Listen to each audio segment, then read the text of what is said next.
ब्रेकनंतर पुन्हा एकदा स्वागत। आपण बघत आहात एडियन बातमीपत्र।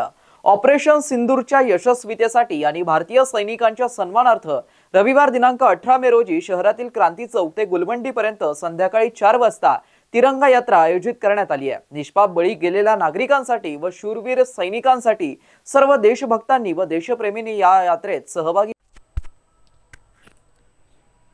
पहलगाम येथे पर्यटकांवरती प्राणघातक हल्ला अतिरेक्यांनी केला होता आणि त्यानंतर ऑपरेशन सिंदूरमध्ये देशाला यश मिळाल्यानंतर देशात देशभक्ती दिसून आली आणि त्याच पार्श्वभूमीवरती आज भाजपच्या वतीने छत्रपती संभाजीनगरमध्ये तिरंगा रॅली काढण्यात येत आहे।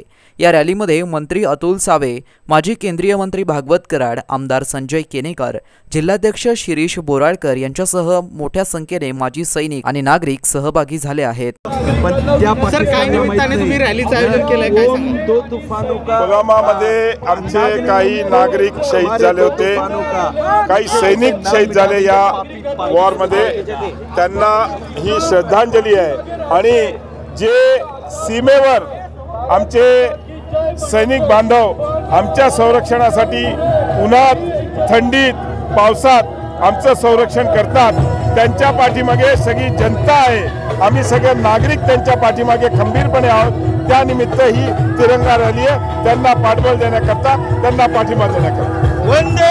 आज छत्रपती संभाजीनगर शहरामध्ये तिरंगा रॅली निघालेली आहे आणि या तिरंगा रॅलीमध्ये हजारो नागरिक सामील झालेले आहेत। ही रॅली आता झालेल्या भारत पाकिस्तान युद्धामध्ये ज्या सैनिकांनी युद्ध लढलं त्या सैनिकांना पाठिंबा म्हणून ही रॅली काढलेली आहे। एकंदरीत नागरिकांमध्ये उत्साह आहे।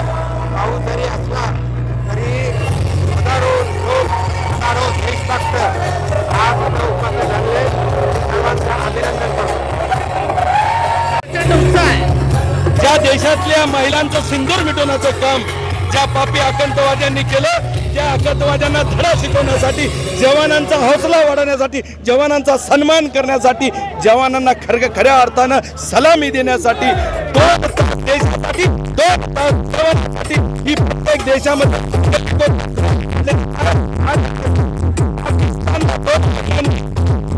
ऑपरेशन